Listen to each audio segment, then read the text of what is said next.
Hi, I'm Rob Stewart. Who doesn't like a great dessert or something sweet from time to time?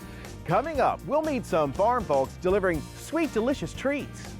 We'll take you down south, where one farm family has been harvesting sweet and juicy peaches for almost a century. Cranberries are a popular dish when holidays roll around. We'll head for Massachusetts, where harvesting the round red berries is a lot harder than you think. We'll meet a Vermont family tapping into the promise of sweet maple syrup. And this California farm family is counting on strawberry fields forever. It's all coming up on America's Heartland. America's Heartland is made possible by CropLife America, representing the companies whose modern farming innovations help America's farmers provide nutritious food for communities around the globe. The Fund for Agriculture Education, a fund created by KVIE to support America's Heartland programming. Contributors include the following. You can see it in the eyes of every woman and man in America's heartland, living close to the land. There's a love for the country and a pride in the brand. In America's heartland, living close to the land.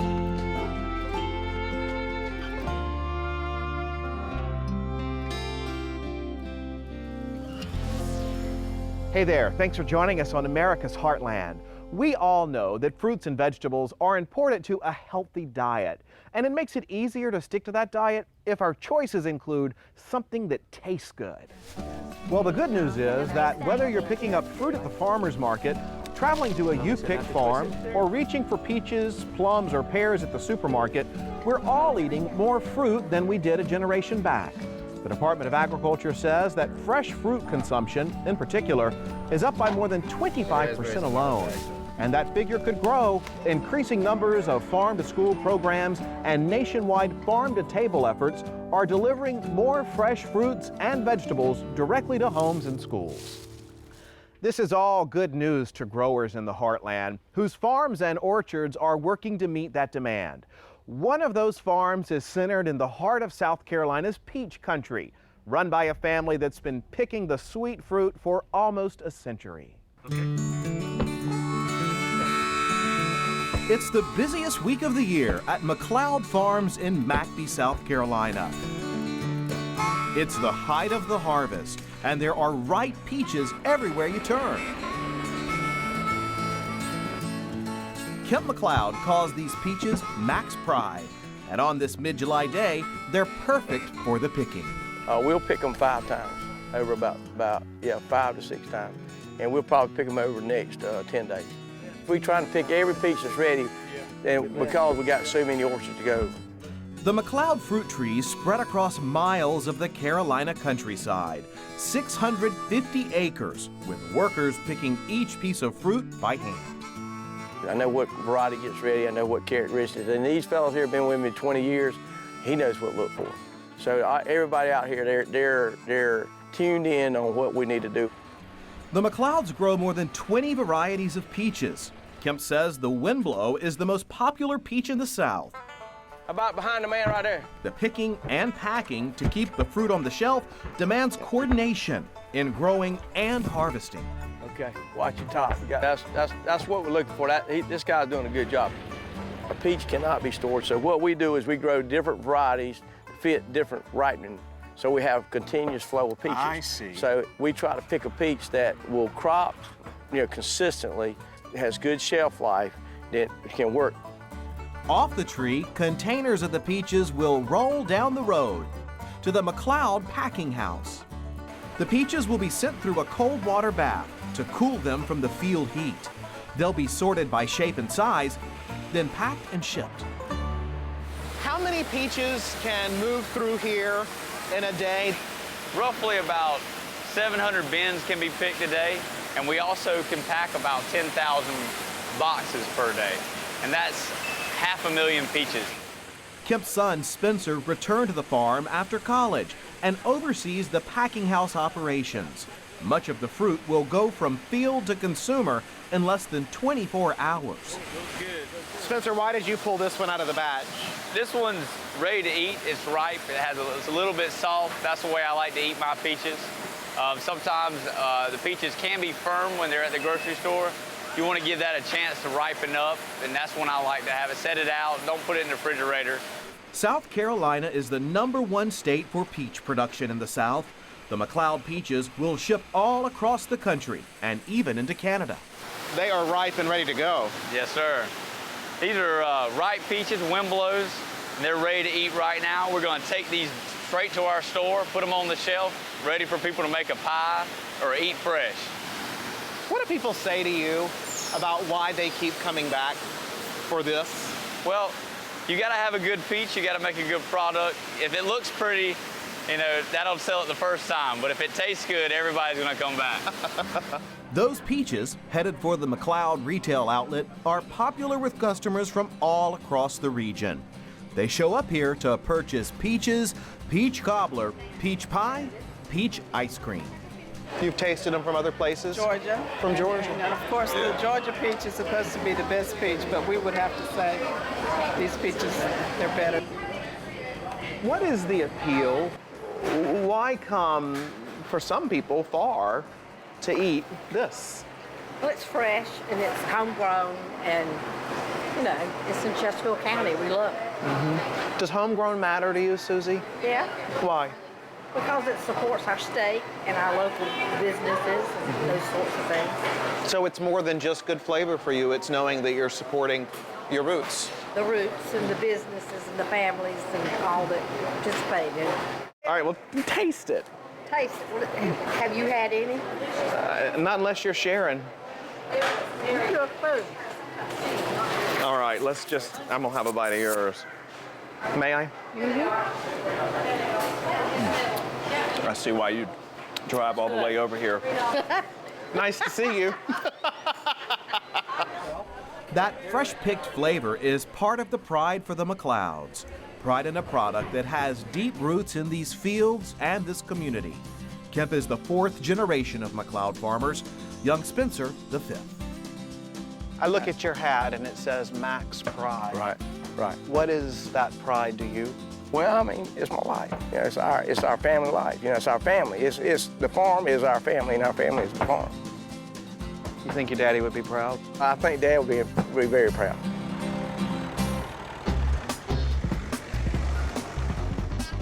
South Carolina grows more than just peaches. The Palmetto State is home to one of the few tea plantations in the U.S. Farmers here also grow ginkgo, a popular medicinal herb. And if you like okra, you'll want to stop by Irmo, South Carolina for their annual Okra Strut Festival.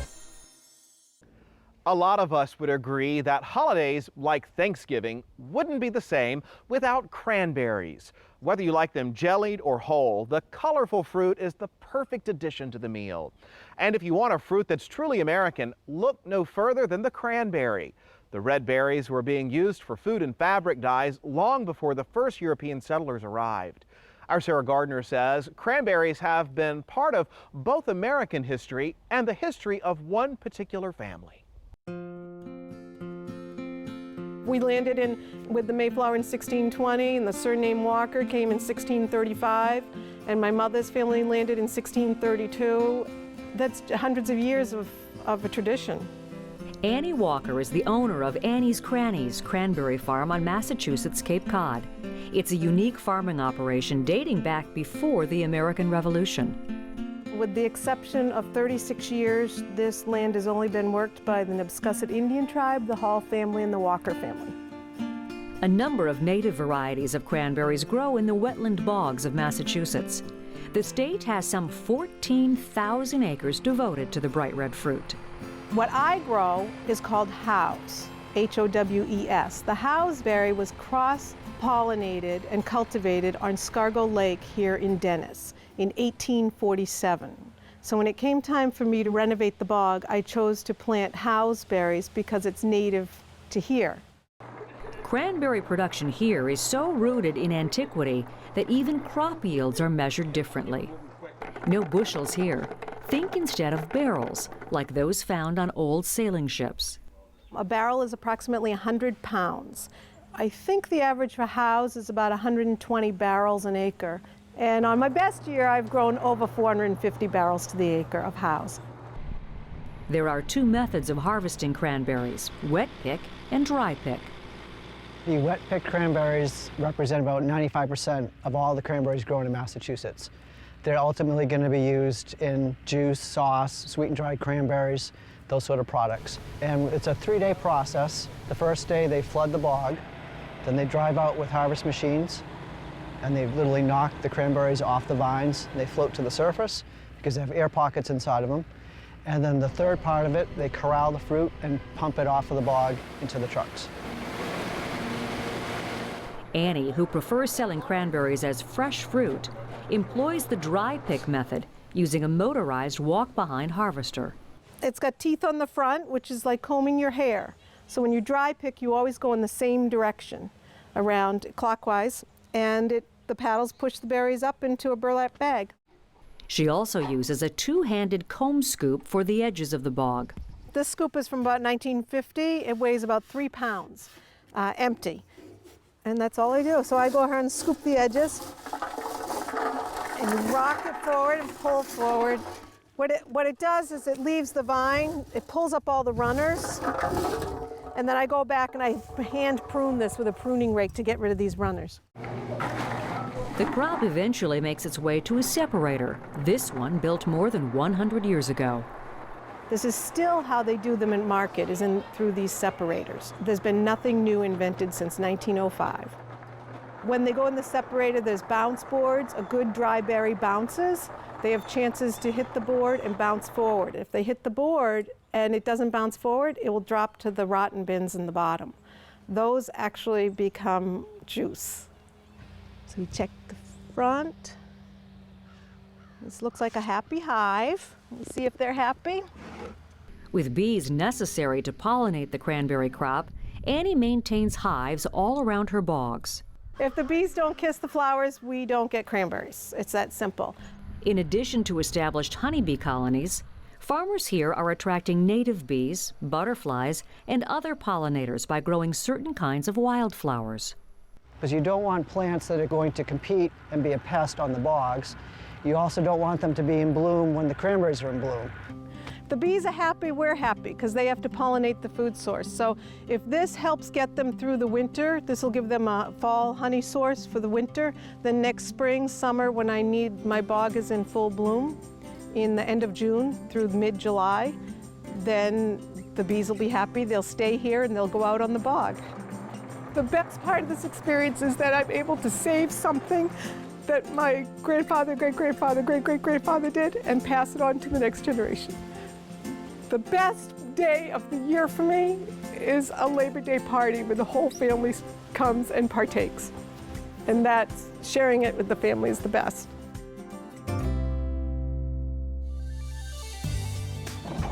Do you like cranberry juice? The phytochemicals in cranberries are a good source of healthful antioxidants. But cranberry juice is no new health food invention. Early settlers to New England began consuming cranberry juice in the 1600s. And the vitamin C in fresh and dried cranberries helped early American sailors prevent scurvy while at sea.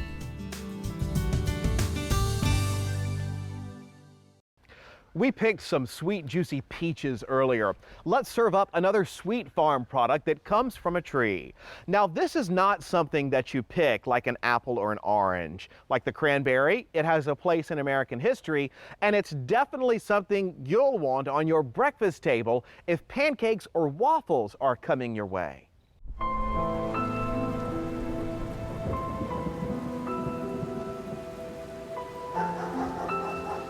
It's a late winter ritual older than America itself, as these snow-covered New England mountains begin to thaw. Ah, man, nice and full. The farmstead hills and valleys of Vermont come alive with the annual sound of maple syrup being made. It is tree tapping time, and within seconds, the sap is flowing. That sound there is music to a sugar maker's ear, that drip, drip, drip. Arnold Coombs' family has been sugar making, as they call it, for 7 generations. Today, he's tapping a tree that was planted decades before the Declaration of Independence. Well, this is the method that's been used for well over 100 years, where you drill a hole into the tree. It's a little bit bigger hole than the plastic one. Drive a metal spout into the tree and just hang a bucket on it with a cover. This sugar house is where Arnold's cousins boil the sap down into maple syrup. It's a slow process as water in the sap evaporates over a wood-burning fire. As outside temperatures warm, maple sap will flow for several weeks. It takes about 10 gallons of sap to make just 1 quart of syrup. Wow. How long did this take to fill up? On a perfect day, you can fill it in 1 day. That's 4 gallons of sap. 4 gallons. 4 gallons, so that would be 40% of your crop in 1 day. Wow. But seldom do you get that. Just across the Vermont border in New Hampshire, syrup runs in the family for Bruce Bascom as well. My great-grandfather moved to part of this property in 1853. He was tapping maybe 500 trees, probably in wooden buckets. But times have changed, and maple means money. Bascom Maple Farms is one of the biggest producers of maple syrup in the world. They take a more modern approach. So these trees were here when you were a little kid, huh? Yeah, they were about 4 inches in diameter when I was in grammar school. Well, come in here and show me how this works, because it looks really, really cool. Everywhere you look, there is a sea of taps and tubes. Today, they're filled with flowing sap. You see the bubbles moving? Yeah. And what it does is you usually have about half a dozen of these hooked together into a larger pipe. See, the sap's flowing right now. Bruce has 2,400 acres, 63,000 trees, woven together by a plastic tubing system that makes Maple Mountain farming high-tech. And you can see with the newer technology, with the plastic tubing, you can consolidate it all into one spot, so one person can actually obtain sap from trees that are in remote hillsides that, like there, you'd never gather buckets with a pail. It'd be almost impossible on that slope. Right across from the crop, Bruce can boil 4,000 gallons of sap an hour, thanks to a reverse osmosis machine which quickly removes water from sap for processing. Bottle after bottle, barrel after barrel, and box after box is filled with syrup and shipped for sale worldwide.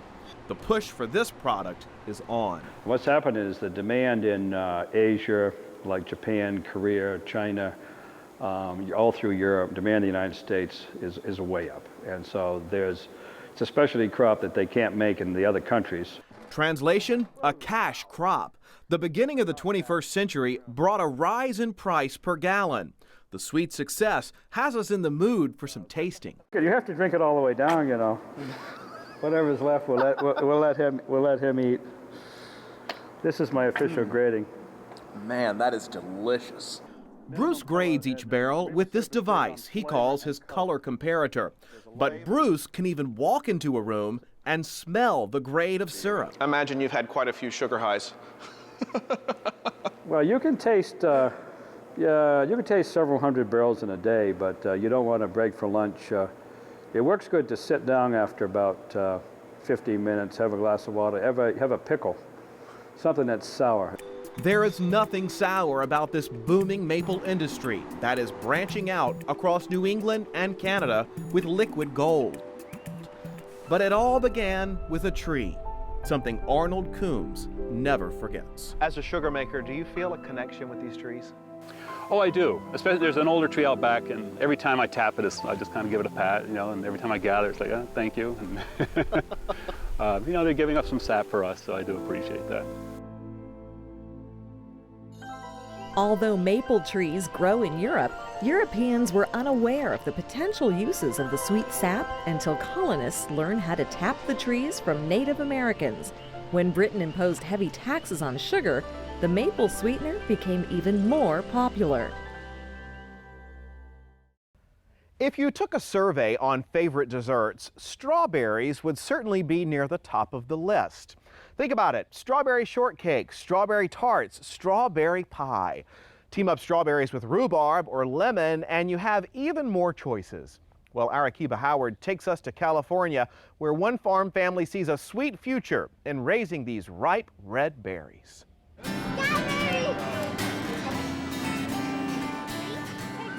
Enjoy a day at a fair or festival anywhere in the Heartland, and it's a good bet that strawberries will be a popular pick on the snack food menu. That's certainly the case at this festival in Santa Maria, California, a town surrounded by fields of the bright red berries. Darren G. knows a lot about strawberries.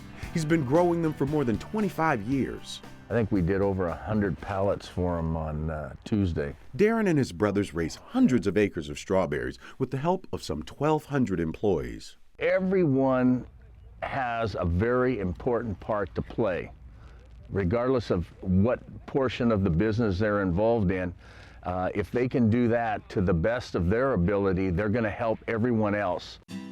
California leads the country in strawberry production, with some 500 growers planting more than 35,000 acres of berries. Darren's DB Specialty Farms is located in the rolling hills of California's Central Coast, which have an almost perfect climate for strawberries. We have one of the best weathers on the coast. It's not too hot in the day, and it's not too cold at night. On this spring morning, Darren and his crew are harvesting strawberries to be shipped across the country and enjoyed on a very special Sunday. We're getting ready for the Mother's Day pull. And Mother's Day, as it turns out, is the #1 strawberry day of the year. Really? Yeah, more strawberries are consumed on that day than any other day in the whole entire year. Darren's crew is picking a strawberry variety called the Albion. Darren and University of California plant breeder Doug Shaw have worked together to foster new varieties. They call it building a better berry. The process of releasing a strawberry variety takes about 7 years from the time we make a cross to the time we release it to the industry. This is our primary seedling test plot. It's the first stage of our field testing. If you look out here, each one of these plants is a potential cultivar in our program. Doug typically starts out with about 10,000 seedlings in the test plot, which eventually researchers will narrow down to an ideal cultivar through crossbreeding. Once satisfied with their new breed, researchers create genetically identical copies of the plant, otherwise known as runner plants. If you look at Darren's field, for example, and you look at the Albion cultivar, each one of those plants in his field traces to the runners that came from a single plant out here. The technology and chemistry have vastly changed the industry in just one generation. I think if you put somebody in a strawberry field that was a strawberry grower 40 years ago, they wouldn't recognize it at all today. We've had absolutely massive changes. I mean, the consumption of strawberries in the United States is definitely hard to believe. I mean, last year, we sold 172 million boxes of strawberries in the United States. Which keeps Darren and his crew planting multiple strawberry crops year-round. Every one of these plants were hand-planted, every single one of them. We planted this year 16 million of them. Out of the field, the strawberries are sent off to be cooled. It's 85,000 square feet of cooling space. We have to get them all the way down to 34 degrees, 33 degrees, as close to freezing as we possibly can without freezing them. Then what we do is we wrap them up in like a plastic and we suck all the oxygen out and we put CO2 in. Now the CO2 is to reduce the aging process.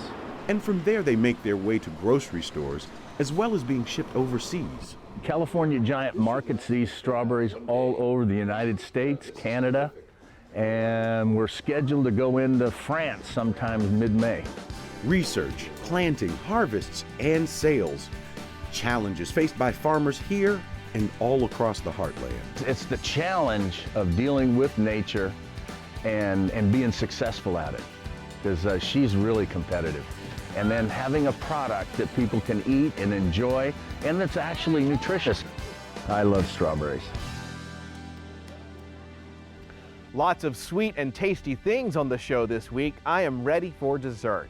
Hey, before we go, let me remind you about our America's Heartland website. You'll find video from all of our programs, recipes, and lots of information about agriculture in America. That's americasheartland.org. And if you like social media, you can connect to us through some of your favorite sites. We'll see you next time, right here on America's Heartland. You can purchase a DVD or Blu-ray copy of this program. Here's the cost. To order, just visit us online or call 888-814-3923. You can see it in the eyes of every woman and man in America's heartland, living close to the land. There's a love for the country and a pride in the brand in America's heartland, living close to the land. America's Heartland is made possible by Crop Life America, representing the companies whose modern farming innovations help America's farmers provide nutritious food for communities around the globe. The Fund for Agriculture Education, a fund created by KVIE to support America's Heartland programming. Contributors include the following: